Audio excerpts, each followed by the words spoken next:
जी अस्सलाम वालेकुम। टैब 6 आज के लेक्चर का आगाज़ करते हैं। Lecture number 15। आज के लेक्चर में कास्ट ऑफ कैपिटल के हम 2 क्वेश्चंस डिस्कस करेंगे। फिर इसके बाद हमारे छोटे-छोटे कास्ट ऑफ कैपिटल के क्वेश्चन रह जाएंगे। रिमेनिंग क्वेश्चन आपकी आज की होम असाइनमेंट है। रिमेनिंग क्वेश्चन में कोई बड़ा एग्जाम लेवल का क्वेश्चन नहीं है, लेकिन कुछ छोटे-छोटे क्वेश्चन हैं जो आपके कंसेप्ट को टेस्ट करते हैं, वो आपने होम असाइनमेंट के तौर पर अटैम्प्ट करने होंगे। आज के लेक्चर में असाइनमेंट में 2 बड़े क्वेश्चन थे हमारे, एक जिम्बा वाला और एक पास्ट पेपर का क्वेश्चन आईपीएल वाला। ये 2 क्वेश्चन हमने डिस्कस करने हैं आज। स्टार्ट करते हैं पहले जिम्बा वाला क्वेश्चन से। स्टार्ट करें डिस्कशन। चलिए, एज यूजुअल पहले हम क्वेश्चन को रीड करेंगे, अहम इंफॉर्मेशन का एनालिसिस करेंगे, फिर उसके बाद हम क्वेश्चन को अटेम्प्ट करेंगे। कह रहा Zimba PLC public limited company is a listed all equity financed company. All equity finance company का मतलब क्या है कि इसका सिर्फ और सिर्फ एक ही कंपोनेंट है कैपिटल का। कौन सा? Ordinary shares. इसके अलावा कोई कंपोनेंट नहीं है। Which market parts France company which makes parts for digital cameras. The company pays out all available profit as dividend. यानी इसकी जो पे आउट रेशियो है वो है 100% या रिटेंशन रेशियो 0% है इसकी। अमूमी तौर पे इस तरह की कंपनी में ग्रोथ रेट नहीं होता, लेकिन इस क्वेश्चन में उसने आगे चल के बता दिया हमें कि कुछ ग्रोथ रेट भी है। तो ठीक है, वो हो सकता है इस वजह से हो क्योंकि मार्केट एक्सपेंड कर रही है। इसमें कंपनी का अपना कोई अमल दखल नहीं है ग्रोथ में। अपना तो जो कुछ वो कमा रहे हैं डिस्ट्रीब्यूट कर रहे हैं डिविडेंड के तौर पे। Zimba public limited company has a share capital of 15 million ordinary shares. बताइए, जो शेयर कैपिटल होता है उसमें हमें फेस वैल्यू हमारे लिए अहम है, टोटल वैल्यू या number of shares? Number of shares. तो पहली चीज इसको अंडरलाइन कर लीजिए कि जो नंबर ऑफ शेयर्स है हमारे पास कितने हैं? 15 million ordinary shares. Market value calculate करने के काम आते हैं, क्योंकि नंबर ऑफ शेयर्स को हम शेयर प्राइस के साथ जब मल्टीप्लाई करते हैं हमारे पास मार्केट वैल्यू आ जाती है। 29 सितंबर 2010 इट एक्सपेक्ट्स टू पे an annual dividend of ₹20 per share. 30 सितंबर और जिनसे चूंकि रिक्वायरमेंट के अंदर वो कह रहा है 30 सितंबर 2010 या 20 जो भी है 2020 की कैलकुलेशन करनी है। इसका मतलब है ये हमारे लिए डी नॉट है। इट एक्सपेक्ट्स टू पे annual dividend of ₹20 per share. ये अभी रिसेंटली का डिविडेंड है कि 1 साल के बाद का डिविडेंड? रिसेंटली का, अभी का, क्योंकि रिक्वायरमेंट में कह रहा है कैलकुलेशन किस डेट पे करनी है? 30 सितंबर 2020 पे। इसका मतलब इस वक्त हम जिस जगह पे खड़े हैं वो 30 सितंबर 2020। तो ये डी नॉट है, इसको अंडरलाइन कर लीजिए। ये हमारे पास दूसरी अहम इंफॉर्मेशन आ गई। फिर in the absence of any further investment the company expects next 3 annual dividend payments also to be ₹20 paise. ₹20 per share, ₹20 पैसा रुपीज बता दिया उसने, ₹20 per share. But there after a 2% per annum growth rate is expected in perpetuity. जी, अब ये कौन सा कह रहा है? जो अगले 3 साल तक डिविडेंड सेम रहेगा। कौन सा? ₹20। यानी ईयर 1 में डिविडेंड है 20, ईयर 2 में डिविडेंड 20, ईयर 3 में डिविडेंड, लेकिन ईयर 3 के बाद ऑनवर्ड यानी ईयर 4 और ऑनवर्ड 2% ग्रोथ रहेगी परपेचुटी में। इसका मतलब है अब ये जो शेयर्स का जो कैश फ्लो स्ट्रीम है ये 2 कैश फ्लोज है। ठीक है, 2 कैश फ्लो स्ट्रीम्स हैं, एक विद ग्रोथ एक विदाउट ग्रोथ। तो बताइए, इसमें जब हमने मार्केट वैल्यू कैलकुलेट करनी होती है, प्रेजेंट वैल्यू कैलकुलेट करनी होती है, कैसे करते हैं? 2 हिस्सों में कैलकुलेशन। पहले ग्रोथ वाले की प्रेजेंट वैल्यू कैलकुलेट करते हैं, वो ईयर नॉट पे नहीं आती, वो ईयर 3 पे आती है। फिर ईयर 3, ईयर 2, ईयर 1 की प्रेजेंट वैल्यू कैलकुलेट करते हैं, वो होती है शेयर प्राइस। कल हमने ये किया, सीखा था ना, आज इसी की रिवीजन हो रही है जी। तो इसके साथ छोटी सी डायग्राम बना लीजिए जिसमें आप ईयर 1, 2, 3 में लिख ले 20, 20, 20 और फिर उसके बाद ग्रोथ एलिमेंट बनाइए और उसमें ग्रोथ रेट क्या लिखना है आपने? 2%। कॉस्ट ऑफ इक्विटी क्या है करंटली? 15% per annum. ये उसने हमें बता दी। ये एग्जिस्टिंग इंफॉर्मेशन बताई। जो पहली रिक्वायरमेंट है वो पार्ट ए इसी पैराग्राफ से रिलेट करता है कि assuming that Zimba Public Limited Company remains all equity financed and using the dividend valuation model यानी dividend model, calculate the expected ex dividend price per share। ex dividend price कौन सी होती है? Share की वो price जिसमें dividend की price शामिल नहीं होती। और आपको पता है हम हमेशा कैलकुलेशन भी एक्स डिविडेंड करते हैं, और अगर फार्मूला यूज करें तो फार्मूले से जो अमाउंट आती है वो भी एक्स डिविडेंड ही आती है। फाइनेंस में एक्स डिविडेंड प्राइस को ही यूज किया जाता है। अगर कोई कम डिविडेंड प्राइस उसने क्वेश्चन में गिवन भी हो ना, डिविडेंड लेस करके प्राइस को यूज करते हैं। डिविडेंड प्राइस पर शेयर 30 सितंबर 2020 if the new investment does not take place. ये ओल्ड उसने इंफॉर्मेशन एग्जिस्टिंग इंफॉर्मेशन दी है, न्यू इंफॉर्मेशन ये है। सेकंड पैराग्राफ कह रहा है अगर न्यू इन्वेस्टमेंट ना हो तो बताइए क्या कॉस्ट होगी, ये इसकी क्या शेयर प्राइस होगी, शेयर प्राइस क्या होगी। B assuming the Zimbabwe Public Limited Company remains all equity financed and using the dividend valuation model, calculate the expected ex dividend price per share at 30 December 2020 if the new investment does take place। अगर new investment हो फिर क्या market value होगी। यानी पहले उसने पूछा अगर इन्वेस्टमेंट ना हो तो मार्केट वैल्यू क्या होगी, फिर क्या पूछा है हो तो मार्केट वैल्यू। सी में कह रहा है compare the market value with and without investment, determine whether new investment should be undertaken. ये आपको पता है वो कल जिसे हमने क्या नाम दिया था, सिंगल एंट्री की कैलकुलेशन के कह रहा है बताओ विद और विदाउट इन्वेस्टमेंट जो वैल्यूज उनको कंपेयर करके बताओ कौन सी वाली सूटेबल है। एग्जिस्टिंग इन्फॉर्मेशन दे दी, अब जरा न्यू इन्फॉर्मेशन देखते हैं क्या है। कहता है company is considering a new investment which would require an initial outlay of ₹500 million on 30 सितंबर 2020। एक नई इन्वेस्टमेंट करने की सोच रही है जिसका इनिशियल आउटफ्लो होगा 500 million. If this investment were financed by a 1-for-3 right issue, it would enable the share dividend per share dividend per share to be increase to ₹21 on 30 सितंबर 2021 and all further dividends would be increased by 4% per annum। सबसे पहले मुझे बताइए जो share capital की amount increase होगी वो कितनी होगी 500 मिलियन, और जो नंबर ऑफ शेयर इंक्रीज होंगे वो कितने होंगे 5 कैसे मिलियन, कैसे कैलकुलेट किया 1-for-3। इसका मतलब जिसके पास 3 शेयर हैं उसे एक मजीद शेयर इशू करना है। राइट इशू है, राइट इशू में कंपनी के पास पैसे आते हैं या नहीं, बोनस इशू में नहीं आते, राइट इशू में आते हैं। तो 1-for-3 इसका मतलब है जिसके पास 3 शेयर है उसको 1 मिलेंगे, जिसके पास 6 है उसको 2, जिसके पास 9 है 3, जिसके पास 12 है और जिसके पास 15 है और जिसके पास 15 मिलियन है 5 मिलियन। 1-for-3 का मतलब ये फिगर्स ध्यान में रखिएगा। Number of shares new shares 5 million.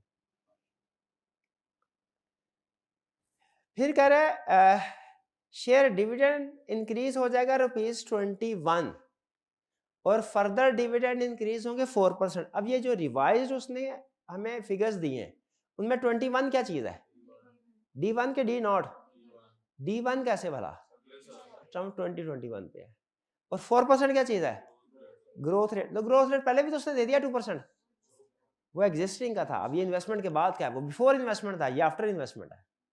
इसके साथ लिख लें 4% के साथ G growth rate. New investment is however riskier than average of existing investment as a result of which the company's overall cost of equity would be increased to 16% per annum where the company to remain all equity financed। cost of equity increase हो गए 16% हो जाएगी। समझ आ गया, ये हमारी cost of equity new है। मेरा पहला क्वेश्चन आपसे, क्या इसमें हमें वो weighted average cost of capital का टेबल बनाना चाहिए? क्यों नहीं बनाना चाहिए, एक ही कंपोनेंट है इसमें, तो वेटेड एवरेज होगी नहीं। एक चीज की एवरेज नहीं होती, एवरेज 2 या उससे ज्यादा चीजों की होती है। बिल्कुल। तो आइए पहले पार्ट ए करते हैं। एग्जिस्टिंग बिफोर इन्वेस्टमेंट हमने प्राइस कैलकुलेट करनी है, किस मेथड से, डीवीएम से। तो ये कल की तरह दरमियान में लगाते हैं लाइन, इधर आ जाएगा बिफोर इन्वेस्टमेंट पार्ट ए, और इधर होगा part be after investment.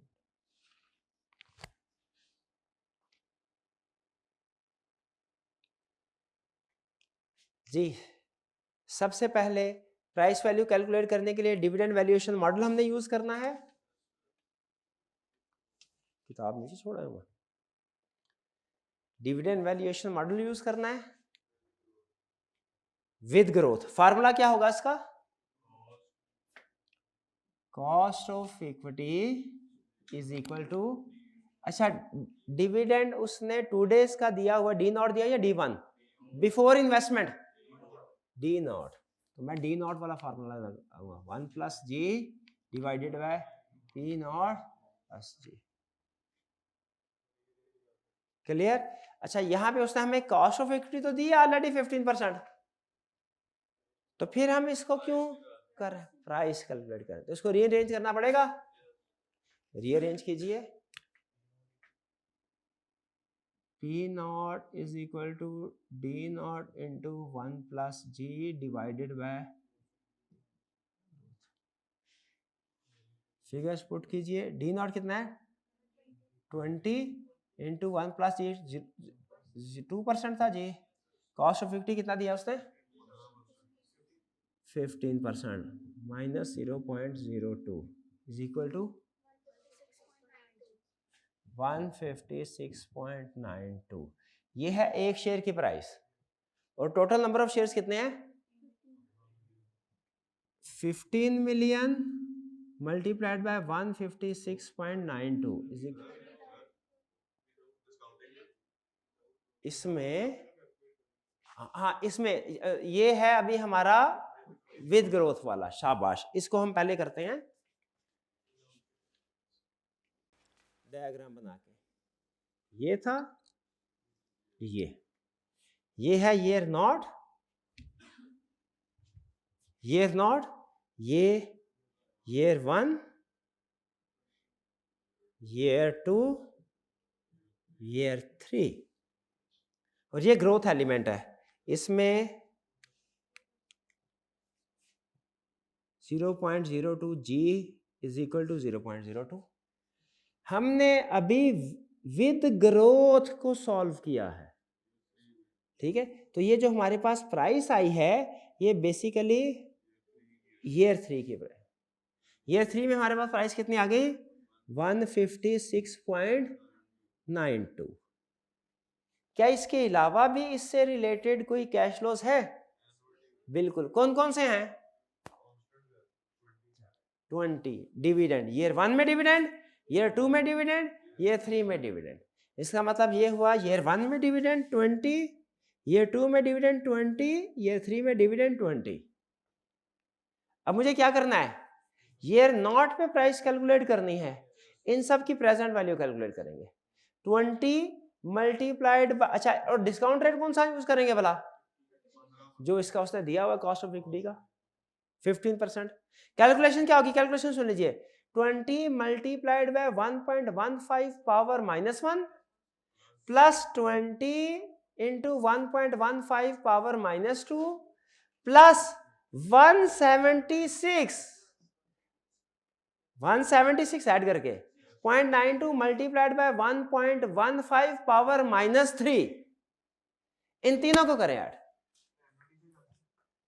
NVT से कर ले भैया, आपका फेवरेट एनवीटी, एनवीटी से कर ले। एनवीटी से कर ले तो एनवीटी से क्या होगा? Price is equal to 20 into 1 minus 1/1 plus i power -3 divided by 0.15। ये हो गया हमारा एनवीटी 20 की प्रेजेंट वैल्यू। प्लस अब हमने क्या करना है? 156.92 multiplied by 1.15 power -3 is equal to 148.84। 148.84 ये है जी शेयर प्राइस हमारी। यहां पे पहले जो हमने शेयर प्राइस कैलकुलेट की थी वो सिर्फ विद ग्रोथ वाले की थी ईयर 3 पे ये। अब जो हमने शेयर प्राइस कैलकुलेट की है ईयर नॉट पे है, और ईयर नॉट पे चाहिए ना 30 नंबर पे। अब इसकी टोटल मार्केट वैल्यू कैलकुलेट करनी है, वो क्या होगी? Total value is equal to 15 million multiplied by 148.84 84 is equal to 2233 बस, चले 2233। ये है कंपनी की टोटल market value before check point. Compare कर लीजिए, कहीं पे कोई प्रॉब्लम हो पूछ लीजिए। खास तौर पे जब एक ही सिक्योरिटी में मल्टीपल कैश फ्लोज हों, एक विद ग्रोथ और एक विदाउट ग्रोथ, तो उसकी प्राइस कैसे कैलकुलेट करनी है, इस कैलकुलेशन को अच्छे से समझ लें।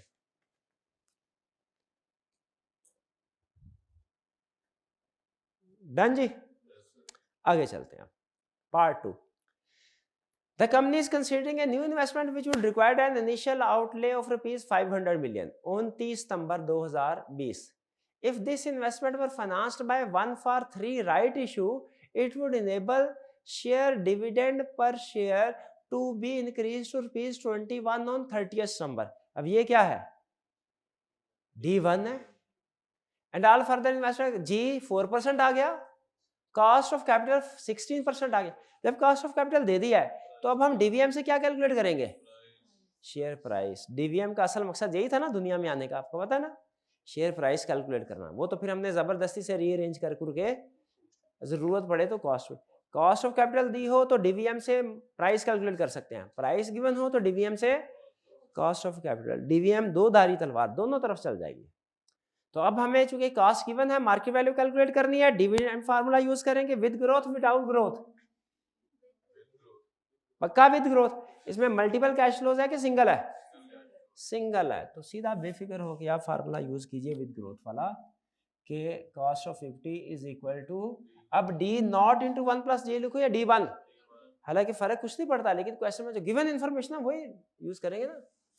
D1 divided by P not plus G। अब क्या करना है? प्राइस कैलकुलेट करनी है, इसको अरेंज करना पड़ेगा। रीअरेंज करेंगे, P नॉट इधर, D1 इधर, divided by cost of equity minus growth. देखिए यही है। क्या करना है अब? D1 कितना है? D1 किस वजह से? 30 सितंबर 2021 की वजह से। यहां पे अगर 0 लिख देना 2020, ये D नॉट बन जाए, फिर हमें D not into 1 plus G लिखना पड़ेगा। D1 21, कॉस्ट ऑफ इक्विटी कितनी हो गई है?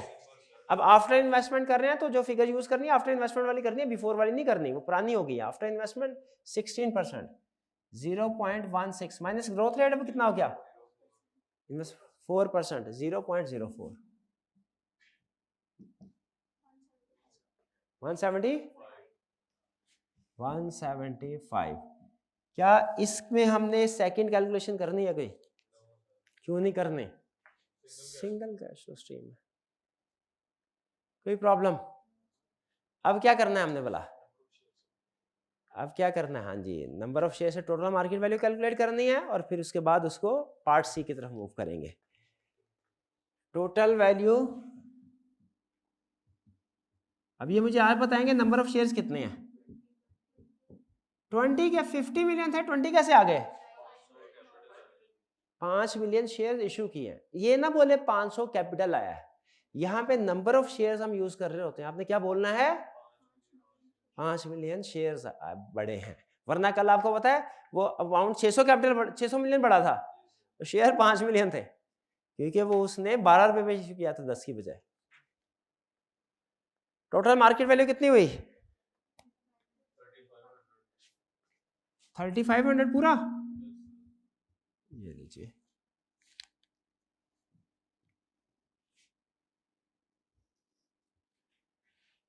अब क्या करना है? सिंगल एंट्री है।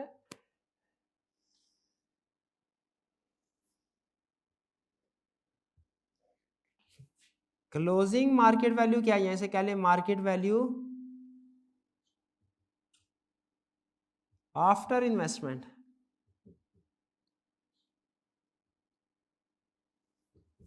कितनी है?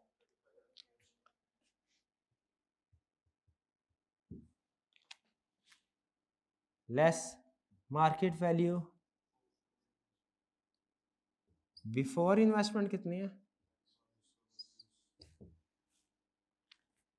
2233। तो ये जो डिफरेंस आया है कितना है 1267। ये सारे का सारा क्या प्रॉफिट है प्रोजेक्ट का?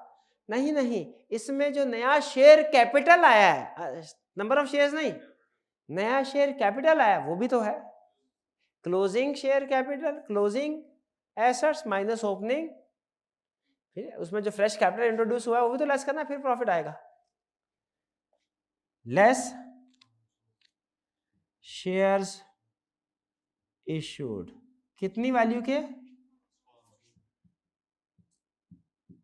तो हमारे पास अब नेट कितना आ गया 767। तो क्या ये इन्वेस्टमेंट करनी चाहिए? Yes, new investment should be undertaken, क्योंकि इससे कितना फायदा होगा हमें 767 मिलियन का। Check point. कोई प्रॉब्लम हो तो पूछ लीजिए। क्लियर? कल के क्वेश्चन के बाद ये इजी था ना? कोई नई चीज सीखी इसमें आपने?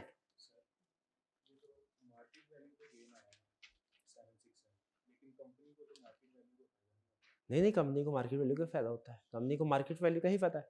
जिस दिन प्रैक्टिस में क्या होता है भला, जिस दिन कंपनी ये प्रोजेक्ट साइन करती है ना, उस दिन कंपनी के शेयर प्राइस की वैल्यू बढ़ जाएगी 767 मिलियन से। जी, वो शेयर्स को प्रीमियम पे इशू करना लाजमी नहीं है, लेकिन वो एट पार पे भी कर रही है, यहाँ पे एट पार पे कर रही है, तो फिर भी मार्केट वैल्यू बढ़ेगी कंपनी। ये मार्केट वैल्यू बढ़ रही है, कंपनी की बैलेंस शीट में शेयर्स की वैल्यू नहीं बढ़ेगी, वो आप ठीक कह रहे हैं। कंपनी के बैलेंस शीट में जो शेयर्स हैं वो फेस वैल्यू पे ही आते हैं, लेकिन हम तो मार्केट वैल्यू कैलकुलेट कर रहे हैं। मार्केट वैल्यू जो है वो तो जो कंपनी का टोटल सरप्लस होगा, प्रॉफिट होगा ऐसे प्रोजेक्ट को में इन्वेस्टमेंट करने से, उसकी वजह से प्राइस ज्यादा होगी।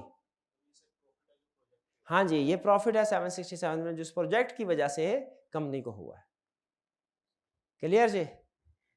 चलिए, ये था हमारा क्वेश्चन 8। अब इसके अलावा कौन सा क्वेश्चन था? इसमें कोई प्रॉब्लम तो नहीं, कोई क्वेश्चन तो नहीं आपका? चलिए ठीक है, अब ऐसा कीजिए 1-2 मिनट इस क्वेश्चन को देख लीजिए तसल्ली के साथ, कोई क्वेश्चन हो तो पूछ लीजिएगा। 1-2 मिनट का पास लेते हैं, उसके बाद क्वेश्चन स्टार्ट करेंगे। ये पास कीजिएगा जी। अब नेक्स्ट क्वेश्चन की तरफ चलते हैं। 5 पेपर का क्वेश्चन है आईपीएल। क्वेश्चन है जी स्प्रिंग 23 का क्वेश्चन नंबर 10 है। स्टार्ट करते हैं। पहले हम एज यूजुअल इसकी इंफॉर्मेशन का एनालिसिस करेंगे और फिर इसके बाद इसको सॉल्व करना शुरू करेंगे। IPL international packaging limited is in the business of packaging material for a range of food products. Following information has been extracted from IPL's financial statements as on 31st December 2022. पहले कह रहा है ordinary share capital ₹10 each और आगे total amount. दो चीजें उसने हमें दी हैं शेयर कैपिटल के बारे में, फेस वैल्यू 10 ईच और टोटल शेयर कैपिटल 100.4 मिलियन। हमारे लिए कौन सी रेलिवेंट है? नंबर। इन दोनों में से कोई भी रेलिवेंट नहीं है, जो रेलिवेंट है वो कौन सी है? Number of shares. तो क्या आप नंबर ऑफ शेयर्स कैलकुलेट कर सकते हैं? बिल्कुल कैलकुलेट कीजिए। 100.4 मिलियन को डिवाइड करें 10 से, क्या आ जाएगा? 10.04 मिलियन। तो ये लिख लीजिए नंबर ऑफ शेयर्स कितने हैं? 10.04। एक ये इंफॉर्मेशन हमें चाहिए होती है, ये हमने लादा कर ली। Next, irredeemable preference share capital ₹100 each, total 20.4। Again इसमें भी उसने हमें टोटल शेयर कैपिटल दिया है, फेस वैल्यू दिया है। हमारे काम की इंफॉर्मेशन कौन सी होती है? Number of shares. क्यों काम की होती है भला? क्योंकि नंबर ऑफ शेयर को शेयर प्राइस से मल्टीप्लाई करके हमने मार्केट वैल्यू कैलकुलेट करना होती है।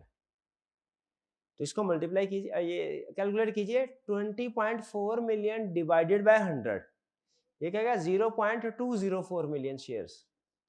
0.204 मिलियन में सॉल्व करना है ना, हम कॉस्ट ऑफ कैपिटल मिलियन में सॉल्व करते हैं राउंड ऑफ करके। नंबर ऑफ शेयर्स के भी कैलकुलेट हो गए। Next, 9% redeemable bond ₹100 each, total value उसने 30.2 दी है। रिडीमेबल बॉन्ड है, ठीक है। अब अगेन इसमें भी हमारे लिए क्या चीज अहम है? Number of bonds. क्यों? क्योंकि ताकि वैल्यू कैलकुलेट करें हम उसके साथ हम नंबर ऑफ बॉन्ड्स को मल्टीप्लाई करें। बॉन्ड्स की मार्केट वैल्यू होती है ना, बैंक लोन की नहीं होती। तो इसमें नंबर ऑफ बॉन्ड्स कैलकुलेट कीजिए, कितने हैं? 0.302 मिलियन। तो हमें 3 कंपोनेंट्स उसने दिए हैं, तीनों के नंबर ऑफ सिक्योरिटीज हमारे सामने आ गए। यहां तक कोई प्रॉब्लम? फिर कह रहा है एग्जिस्टिंग बिजनेस क्या है? IPL distribute 60% of its earning as cash dividend. 60% cash dividend के, तो इसका मतलब है री इन्वेस्टमेंट रेट कितना है? 40%। रिटेंशन रेट 40% है। डिविडेंड पे आउट रेशियो 60% है। Following is the trend of earning per share for the preceding 6 years. पिछले 6 सालों का ये ट्रेंड है। अब देखिए जो लास्ट अमाउंट है 22, यही लास्ट लेटेस्ट है या लेटेस्ट कोई और भी ऊपर नीचे उसने बताई है? यही लेटेस्ट है। यहाँ पे अहम क्वेश्चन, आपने जब ग्रोथ रेट कैलकुलेट करना है तो डिविडेंड की बेस पे कैलकुलेट करना है या अर्निंग की बेस पे? डिविडेंड की बेस पे। वैसे अर्निंग की बेस पे भी कैलकुलेट करें तो इससे फर्क नहीं पड़ता मैथमेटिकली, क्योंकि किसी भी दो फिगर्स के दरमियान में जो रेशियो है ना, उन दोनों फिगर्स के 20% लेंगे उनमें भी सेम रेशियो होगी। उन दोनों फिगर्स का 50-50% लेंगे फिर भी सेम रेशियो होगी। यानी आप डिवाइड कीजिए 20 and price divided by start price होता है ना, 28 डिवाइड बाय 16 करें वो भी वही आंसर आएगा। और 28 का 60% ले और फिर 16 का 60% ले, फिर इसको डिवाइड करें फिर भी वही आंसर आएगा। लेकिन हम चलते हैं कंसेप्ट की बेस पे। कंसेप्ट क्या कहता है? डिविडेंड की बेस पे। तो हमने भी वैसे कौन सा सारे डिविडेंड में कन्वर्ट करना है, सिर्फ एंड प्राइस और स्टार्ट प्राइस को करना है। तो स्टार्ट डिविडेंड 2017 का डिविडेंड कितना है? ये टेबल किस काम आता है? ग्रोथ रेट कैलकुलेट करने के लिए। तो ग्रोथ रेट कैलकुलेट कर लेंगे, चलिए एंड में हम कर लेंगे, अभी तो फिर डिस्कशन करते हैं ग्रोथ रेट। और ग्रोथ रेट किस काम आता है? कॉस्ट कैलकुलेट करने के लिए, या अगर कॉस्ट गिवन है तो market value calculate.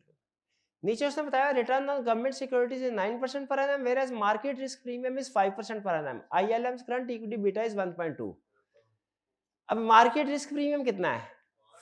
Market risk premium क्या होता है? ये मार्केट रिटर्न का और रिस्क फ्री रिटर्न का डिफरेंस है। इस क्वेश्चन में उसने डिफरेंस हमें खुद से कैलकुलेट करके दे दिया, यानी हमें कोई डिफरेंस कैलकुलेट नहीं करना, खुद से कैलकुलेट करके। फार्मूला क्या होगा? Risk free rate 9% plus beta 1.2 into risk premium 5%। 5 into 12 6%, 6 plus 9 15%। 15% हमारा एग्जिस्टिंग कॉस्ट ऑफ कैपिटल होगा।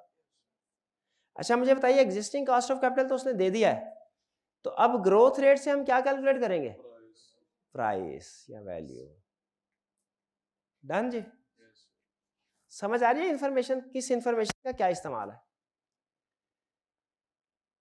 Third, IPL pays ₹20 as annual dividend on each preference share every year.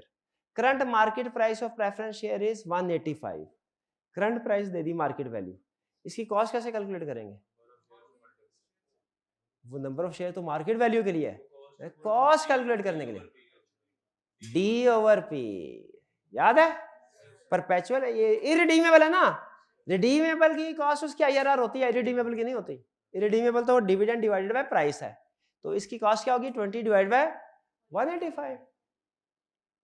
फिर 4 9% redeemable bond will be redeemed on 31 दिसंबर 2025 at 15% premium. कितने साल के बाद? इस वक्त है 2022, 22, 23, 24, 25, 3 साल बाद बॉन्ड रिडीम होगा 15% प्रीमियम पे। The current market price of share bond is 110 each. ना करंट वैल्यू एट पार है ना रिडीम्ड वैल्यू एट पार है। इसका मतलब है हम वो रूल नहीं लगा सकते कि अगर issued at par redeemable at par हो तो कूपन रेट ही IRR है, वो रूल नहीं लगेगा। बल्कि कौन सा कंसेप्ट लगेगा? IRR कैलकुलेट करनी होगी, पहले 9% पे और फिर कोई अदर रेट पे। Applicable tax rate is 30%। Tax rate किस लिए दिया उसने? रिडीमेबल बॉन्ड के लिए। इसमें जब आपने एन्युटी कैलकुलेट करनी है ना, present value, net of tax calculate. कुछ समझ आई कैलकुलेशन? अब आप क्या existing weighted average cost of capital calculate कर सकते हैं? फिर उसके बाद उसने कहा नीचे न्यू भी कैलकुलेट करनी है, वो न्यू बिजनेस की इंफॉर्मेशन है। अच्छा न्यू बिजनेस देखते हैं क्या है। IPL is planning to set up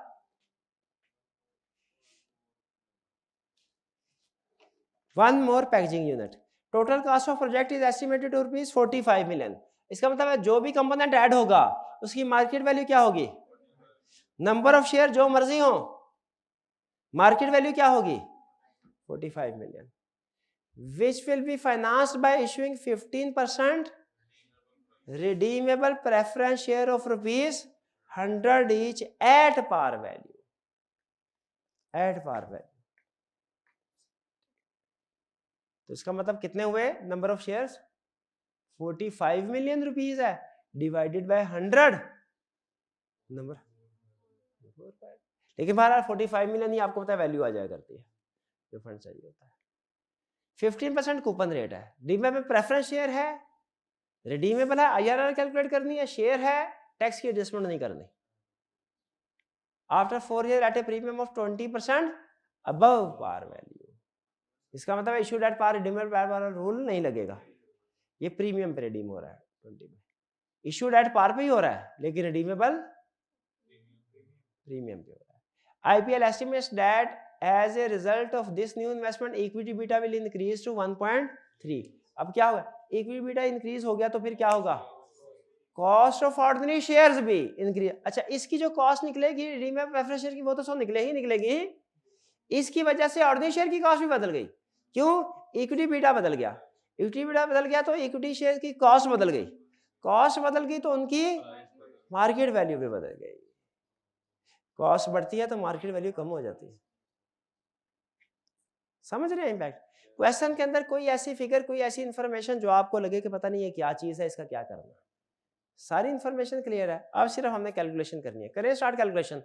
part A में कह रहा है compute IPL weighted average cost of capital of existing business. Existing business की weighted average cost of, existing business है ये यहां तक, न्यू बिजनेस नहीं है।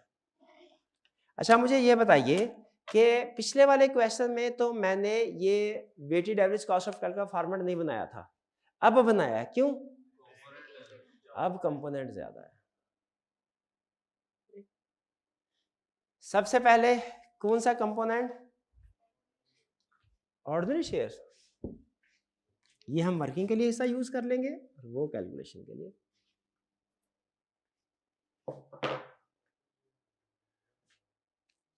Ordinary shares,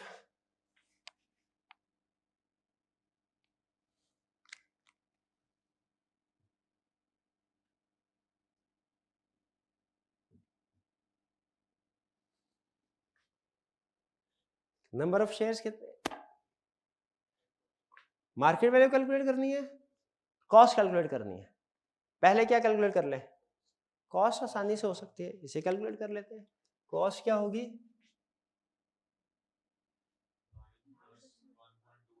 9% plus beta 1.2 into 5%। Direct उसने चूंकि रिस्क प्रीमियम दे दिया इसलिए लेस करने की जरूरत नहीं, यानी जो इंडस्ट्री की एवरेज थी उसमें से उसने रिस्क फ्री रेट को माइनस करके डायरेक्ट ही दे दिया 5, ये वही है रिस्क फ्री प्रीमियम। तो ये कितना हुआ 15%, 15%। यहां तक कोई प्रॉब्लम। अब हमने मार्केट वैल्यू कैलकुलेट करनी है शेयर्स की, कैसे करेंगे मार्केट वैल्यू कैलकुलेट, कैसे करेंगे, डीवीएम से। डीवीएम विद ग्रोथ के विदाउट ग्रोथ, कैसे पता चला विद ग्रोथ का फार्मूला लगाना है, टेबल दिया है ग्रोथ रेट कैलकुलेट, इसका मतलब है ग्रोथ रेट कैलकुलेट होगा, ग्रोथ रेट है और फार्मूला ग्रोथ रेट वाला लगेगा।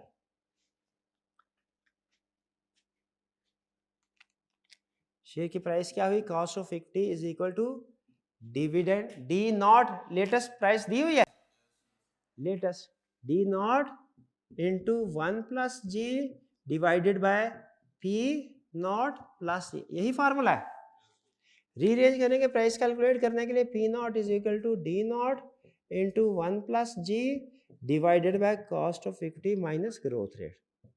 अब कीजिए कैलकुलेशंस, ये क्या वैल्यू आएगी, जी कैलकुलेट करनी है, जी को कैलकुलेट अभी कर लेते हैं। अर्निंग पर शेयर, वैसे तो अर्निंग पर शेयर की बेस पे भी कैलकुलेशन कर सकते हैं, जी एग्जैक्ट कैलकुलेट होगा, लेकिन असूल को नहीं छोड़ना हमने, कंसेप्ट को। कंसेप्ट कहता है कि डिविडेंड ग्रोथ रेट कैलकुलेट करो, अर्निंग ग्रोथ रेट नहीं, डिविडेंड। तो 60% पे आउट करते हैं ना, अर्निंग 16 है, डिविडेंड कितना होगा 16 का 60%, 16 का 96 कितना होगा 9.6, और 28 का 60% 16.8। तो इसका मतलब जो हमारा ग्रोथ रेट का फार्मूला होगा वो होगा end price is equal to start price into 1 plus G power N. और ये एंड प्राइस क्या हुई डिविडेंड की 16.8 is equal to start price 9.6 into 1 plus G calculate करना, एन कितना होगा, पक्की बात है। लेकिन ये तो 1 2 3 4 5 6 साल का डाटा है, हाँ नॉट है बिल्कुल, वो 16 से 17 तक एक साल गुजरता है, 16 से 17 तक एक साल, 17 से 18 2 साल, 18 से 19 3 साल, तो ये क्या आएगा 5। अब इसको कैलकुलेट कर लीजिए, कैलकुलेटर पे लिखिए 16.8 डिवाइडेड बाय 9.6 और इसकी पावर क्या आएगी -5, ये आएगी 1/5, 1/5 1/5 आएगी इज इक्वल टू 1 प्लस जी, ऐसा ही है, उसको माइनस कर दें, करने आता है कैलकुलेटर, कैलकुलेटर मेरा नीचे रह गया 11.84 पक्का, आपसे कैलकुलेट हो गया, आपसे कैलकुलेट हो गया, आपसे भी हो गया, फिर तो सबसे हो गया, शाबाश शाबाश शाबाश। जी इज इक्वल टू 11.84%। यहां पे आप वैल्यूज को पुट कीजिए, डी नॉट क्या है 16.8 into 1.1184 divided by cost of equity क्या थी 15% थी, उससे भी ये जो हमने कैलकुलेट की 15%, 0.15 minus 0.1184 is equal to, calculate कीजिए 594.59, ये है जी हमारी एक शेयर की प्राइस, जो कि यहाँ पे आ जाएगी। ग्रोथ रेट रिटेंशन रेट से क्यों नहीं, रिटेंशन रेट से भी calculate, growth rate retention rate से, जब उसने एक्स्ट्रापोलेशन का डाटा दिया हुआ है तो रिटेंशन रेट से कैलकुलेट करने की क्या जरूरत है, जब उसने डाटा दिया हुआ है तो फिर हमने ग्रोथ उसके रिटेंशन रेशियो से कैलकुलेट नहीं कर, याद है रिटेंशन रेशियो से फार्मूला होता है, वो क्या होता है cost of capital multiplied by retention ratio. अगर ये टेबल ना दिया होता, ये टेबल ना दिया होता तो फिर मैं ग्रोथ रेट कैसे कैलकुलेट करता, 15 इंटू 14%, 40%। लेकिन चूंकि उसने हमें ये टेबल दिया हुआ है तो हमने जिस तरह रूल है, हालांकि डीवीएम से भी कॉस्ट कैलकुलेट हो सकती है, लेकिन अगर कैपम दिया हो डाटा, कैपम का डाटा दिया हो तो हमने कैपम की हो प्रायोरिटाइज करना है, तो टेबल दिया हो तो आपने ग्रोथ रेट टेबल से ही यूज करना है। दूसरा फार्मूला भी याद है ना, है हमारे पास, कॉस्ट ऑफ इक्विटी से मल्टीप्लाई करने का, नोट्स में लिखा हुआ है, सवाल उसका नहीं आया अभी तक मेरा ख्याल है 5। तो अब टोटल नंबर ऑफ शेयर्स कितने थे 10.04 मिलियन इनटू प्राइस कितनी आई 594.59, अब कितने मिलियन हो गया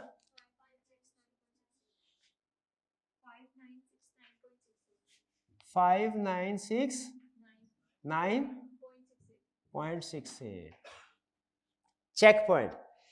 यहां तक सारी कैलकुलेशन को तसल्ली से देख लें, ओके है तो फिर आगे चलेंगे।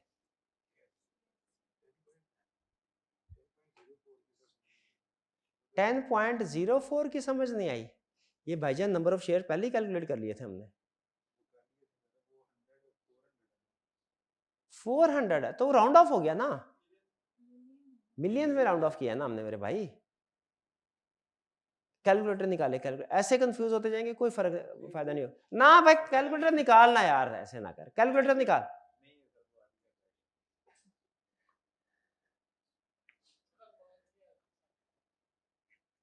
कैलकुलेटर को भी लिखे 100 100400000, ये टोटल अमाउंट है, डिवाइडेड बाय करना है 10, तो हमारे पास क्या आएगा, तो वही तो लिखे हैं, ये 10.04 वही है, ठीक है। चलिए अब आगे चलते, यहां तक हमने क्या किया, हमें उसने ऑर्डिनरी शेयर का डाटा दिया था, हमने पहले ग्रोथ रेट कैलकुलेट की, सबसे पहले कॉस्ट ऑफ कैपिटल कैलकुलेट की, फिर उसके बाद डीवीएम मेथड अप्लाई किया, पता चला ग्रोथ रेट चाहिए, टेबल से ग्रोथ रेट कैलकुलेट किया, डीवीएम से शेयर प्राइस निकाल ली, उससे टोटल वैल्यू कैलकुलेट कर ली। Ordinary share clear. अब आगे चलते हैं, इररिडीमेबल प्रेफरेंस शेयर, इररिडीमेबल है। अब इसकी उसने नंबर ऑफ शेयर्स कितने हैं, हाँ, और प्राइस कितनी है 185। तो next preference share, preference share ये ना, नंबर ऑफ शेयर्स कितने 0.204 million, multiply by share price कितने 185, देखिए कितना हो गया 37.74, 37.74। कोई प्रॉब्लम। फिर कह रहा है कॉस्ट कैसे कैलकुलेट करोगे, डी ओवर पी, यही होता है ना cost, dividend divided by price, 20 divided by 185, cost क्या होगी 20 डिवाइडेड बाय 100, कितनी आई 10.81%। कोई प्रॉब्लम। नेक्स्ट 9% रिडीमेबल बॉन्ड ₹100, नीचे कह रहे हैं 9% redeemable bond will be redeemed on 31 November 3 साल बाद at 15% premium, current market price of bond is ₹110 each. अब उसी तरह हम लिखेंगे, कैसे है, एनपीवी एट 9%, फिर उसके बाद हायर, और फिर उसके बाद फार्मूला, या नीचे कैलकुलेशन शो करवा दूं, ये 9 कैलकुलेशन हम कॉस्ट किसकी कैलकुलेट करने लगे हैं, cost of 9% redeemable bond, NPV at the rate of 9% is equal to annuity, annual annuity की अमाउंट क्या आएगी 9% इंटू 100, एक शेयर की 9 रुपए, उसको नेट ऑफ टैक्स करेंगे 30, 6.3%, सॉरी 63, 9% है, ये 6.3 आई, 9% है, इसका मतलब एक बॉन्ड के ऊपर 9 रुपए मिलेंगे, नेट ऑफ टैक्स करेंगे 6.3, नेट ऑफ टैक्स जो पैसे मिलेंगे वो 6.3 रुपीज होंगे एक बॉन्ड के ऊपर। ऐसा ही है, हम एक जब इससे वैल्यू कैलकुलेट करेंगे, वो एक बॉन्ड की वैल्यू आएगी कि सबकी, एक ही आएगी, सबकी कैलकुलेट करने के लिए क्या करना पड़ेगा, टोटल नंबर से मल्टीप्लाई करना पड़ेगा। तो एनपीवी एट 9% क्या है 6 पॉइंट, अब देखें पहले एन्युटी की कैलकुलेशन गौर से देखिएगा, 6.3, ये तो क्लियर है 6.3 कैसे आया, इंटू 1 माइनस 1 ओवर 1 प्लस आई, 1 प्लस आई कितना है इसका, इसका हाँ ये कूपन रेट बिल्कुल बॉन्ड है 9% है, 1 minus 1.09 power minus 3 divided bye 0.09, ये एन्युटी आ गई, प्लस रिडीम कितने में हो रहा है, रिडीम हो रहा है 15% प्रीमियम पे, यानी 115 पे, रिडीम कितने पे 115, तो क्या आएगा plus 115 power into 1.09 power minus 3, और नेट प्रेजेंट वैल्यू कैलकुलेट करनी है, माइनस टुडेज प्राइस कितनी है 110। इस कैलकुलेशन को ध्यान से देख लीजिए, क्लियर है तो फिर शुरू करनी है कैलकुलेशन, क्लियर। ये उसका एनुअल जो फ्लो था उसकी एन्युटी कैलकुलेट की, ये उसकी टर्मिनल वैल्यू की प्रेजेंट वैल्यू कैलकुलेट की और ये उसकी इनिशियल मार्केट वैल्यू, ताकि एनपीवी कैलकुलेट हो जाए। क्या आई कैलकुलेशन के बाद? माइनस 5.25। किसी स्टूडेंट का ये आंसर ना आया हो? अब बताइए 9% पे माइनस 5.25 है, अब क्या करूं मैं? बढ़ाऊं कि कम करूं? कम करूं। कम कितना? 8 6 7 कितना? कितने स्टूडेंट्स का ख्याल है 8% से करूं कैलकुलेशन? कितनों का ख्याल है 7 से करूं? कितनों का ख्याल है 6 से करूं? कितनों का ख्याल है 5 से? 6 वाले ज्यादा। तो एनपीवी एट 6%। सारी कैलकुलेशन सेम होगी आपके कैलकुलेटर पे, सिर्फ जहां जहां 9% है 6% कर दिया जाएगा। दोबारा कैलकुलेशन करने की जरूरत तो नहीं है? नहीं, मैं कर देता हूँ ऑनलाइन वाले स्टूडेंट्स के लिए। 6.3 into 1 minus 1.06 power -3 divided by 0.06 plus 115 into 1.09 और 1.06 पावर -3 माइनस 110 कितना? प्लस 3.40। अब आईआरआर कैलकुलेट कर लें। आईआरआर क्या है? Lower rate 6% plus NBV at lower rate 3.40 divided by NPV at lower rate plus, ये आपको पता है ना प्लस क्यों बन गया, लगा माइनस है, multiplied by 3 point is equal to 7.18%। ये है जी हमारी कॉस्ट 9% इररिडीमेबल बॉन्ड की।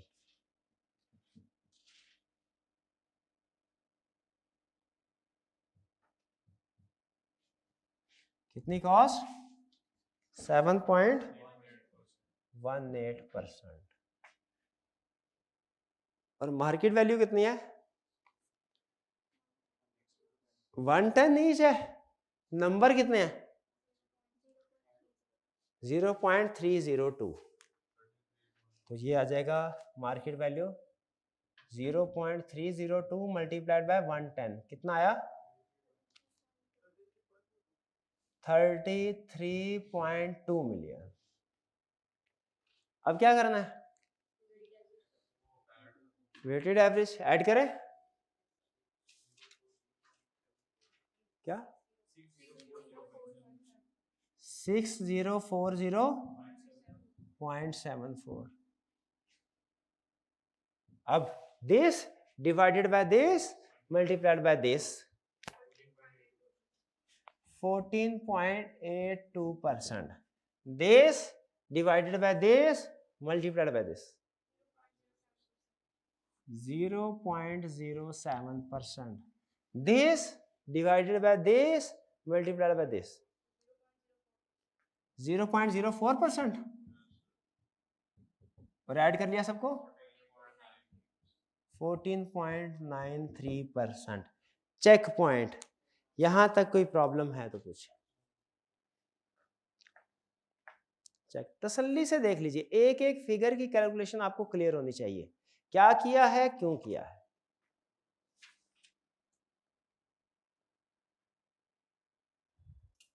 डन जी। अब क्या करना है? New business. शाबाश।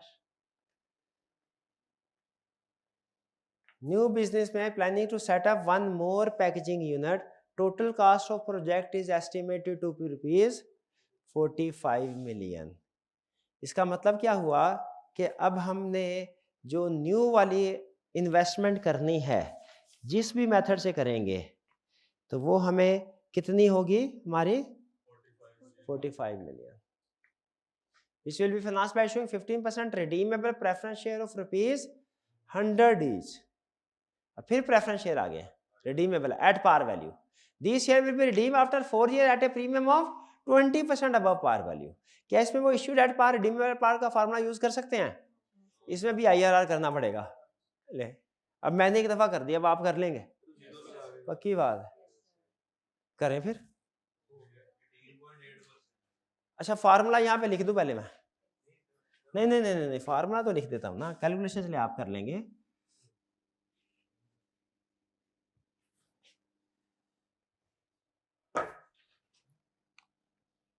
ये क्या था, irredeemable, sorry redeemable preference share 15%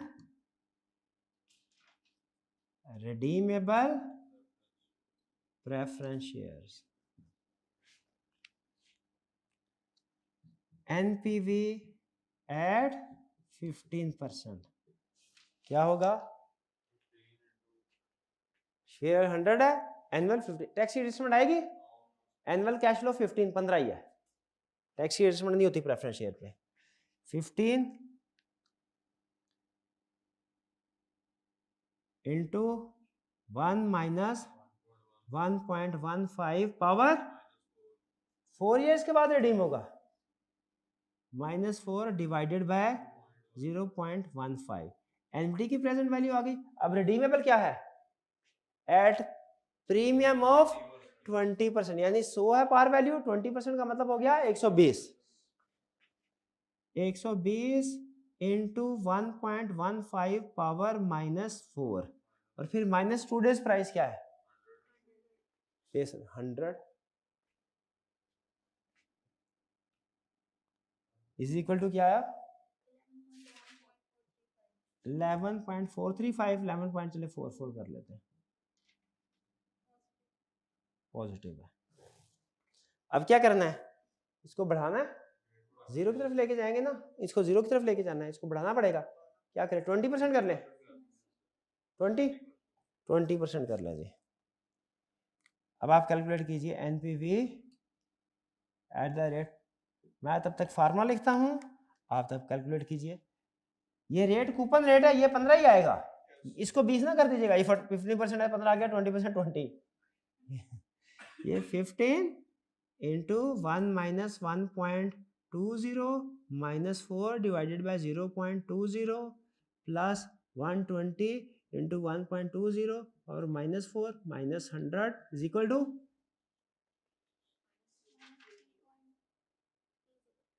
-3.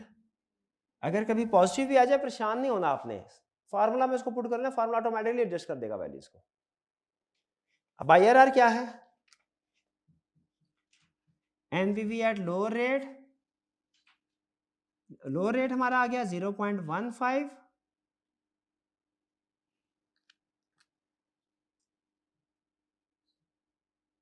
Plus NPV at lower rate 11.44 divided by NPV at lower rate plus 3.3 multiplied by 5%, 18.8%, ये हमारा आ गया cost of preference share.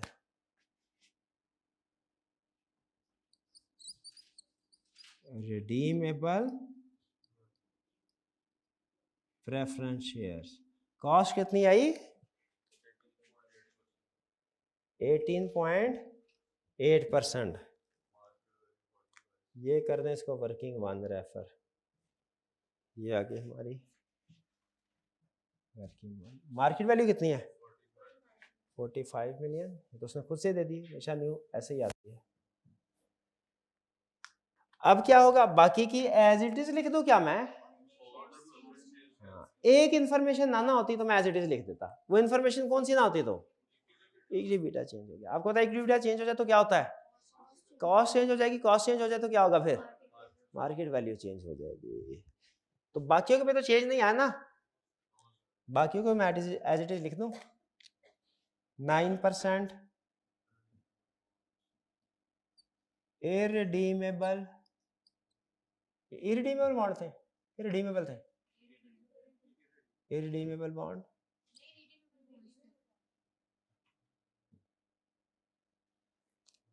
Redeemable bond,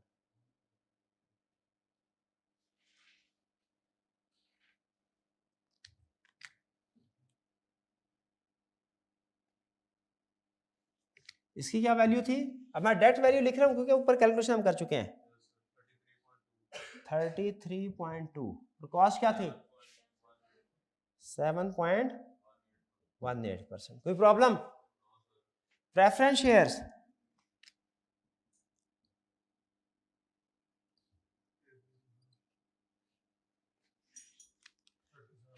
37.74, 10.81%। और अब आते हैं ऑर्डिनरी शेयर। ये कैलकुलेशन दोबारा करनी पड़ेगी, बाकी नहीं की, ये दोबारा करनी पड़ेगी। क्यों? इक्विटी बीटा चेंज हुआ, इक्विटी बीटा से कॉस्ट चेंज होगी, कॉस्ट से मार्केट वैल्यू चेंज होगी। इक्विटी बीटा कितना हो गया? 1.3।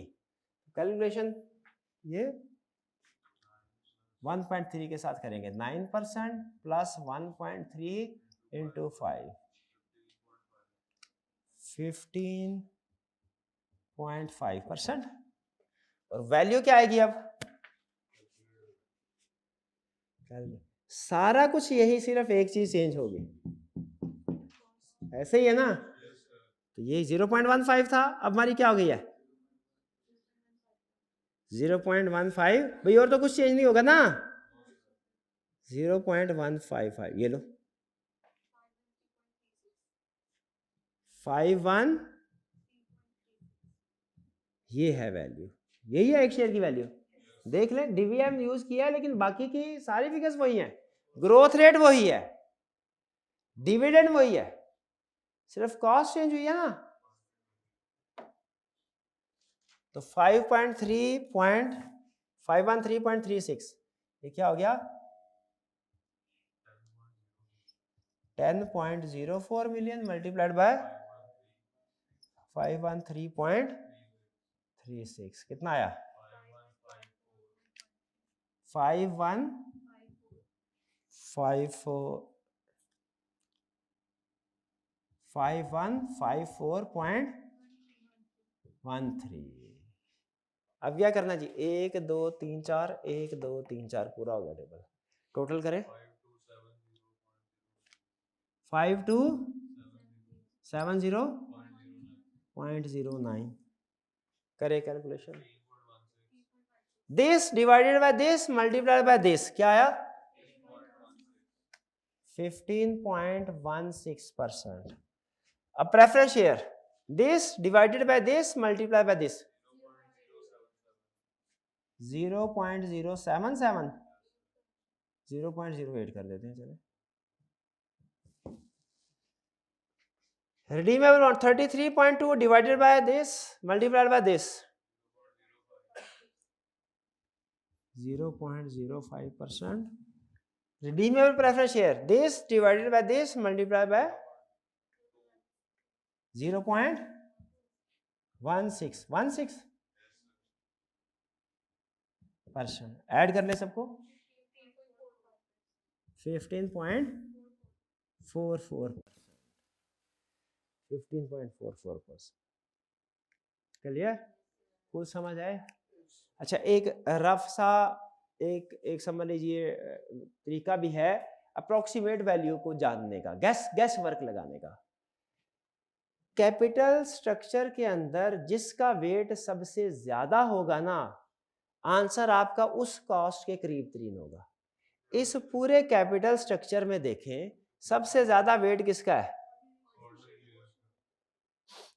तो आपका जो आंसर होगा वो इसकी कॉस्ट के करीब तरीन आएगा।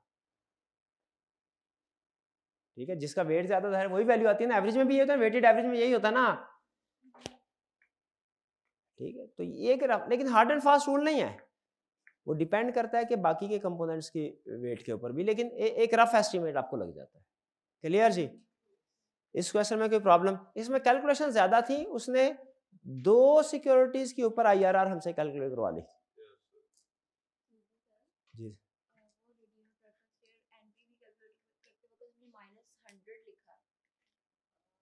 हाँ जी,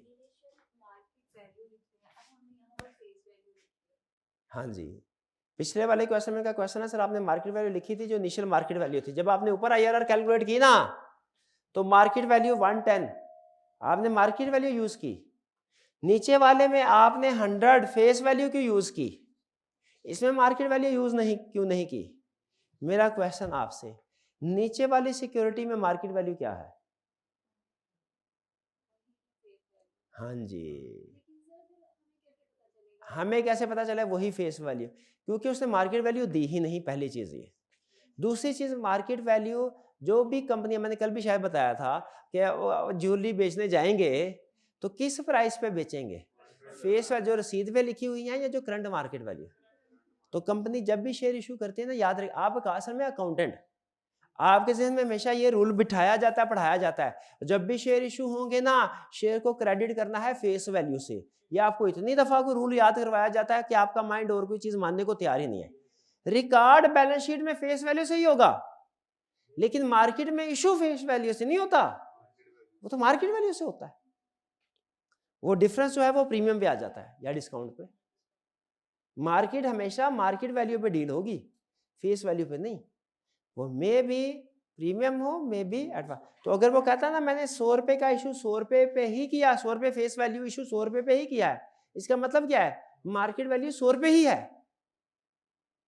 उसकी मार्केट वैल्यू 120 थी, उसने फेस वैल्यू 100 होने के बावजूद 120 पे इशू किया। ठीक है, तो क्वेश्चन में अगर फेस वैल्यू दी है और मार्केट वैल्यू नहीं दी, इसका मतलब फेस वैल्यू ही मार्केट वैल्यू है, उसी पे शेयर इशू हुआ। ठीक है, इससे पहले जो हमने किया था वो कल वाला क्वेश्चन, वो 12 रुपए पे इशू किया था, 10 रुपए फेस वैल्यू थी, 500 600 का फर्क याद है। तो वो फेस वैल्यू 10 रुपए लेकिन इशू की थी 12, मार्केट वैल्यू 12 थी। तो ये बेसिकली 10 रुपए फेस वैल्यू जो है ये मार्केट वैल्यू ही है। क्यों? क्योंकि मार्केट वैल्यू से नहीं दी हुई, एज्यूम करेंगे फेस वैल्यू ही मार्केट वैल्यू है। पूरी दुनिया का रूल है, सिक्योरिटी जब भी इशू होती है मार्केट वैल्यू पे होती है। तो जब वो कह रहा है मैंने 100 रुपए में इशू किया, मतलब 100 रुपए मार्केट वैल्यू जिस पे इशू किया। और कोई क्वेश्चन? कोई क्वेश्चन नहीं? कॉस्ट ऑफ कैपिटल के सारे क्वेश्चन, बाकी छोटे छोटे क्वेश्चन है, मेरा आप आधा घंटा बैठेंगे ना, वो निमट जाएंगे सारे। क्लियर? इसके साथ हमारा ये टॉपिक भी बाहर, लेकिन नेक्स्ट एक लेक्चर होगा जिसमें अब चूंकि छुट्टियों के बाद आप आएंगे तो शायद कोई कंसेप्ट आपके वीक हो चुके हैं, तो रिवीजन लेक्चर के तौर पे काम आ जाएगा हमारा ये असाइनमेंट। और फिर एक लेक्चर के बाद हम नए टॉपिक की तरफ चलेंगे। ठीक है जी, आज का लेक्चर यहाँ खत्म करते हैं हम। अल्लाह हाफिज़।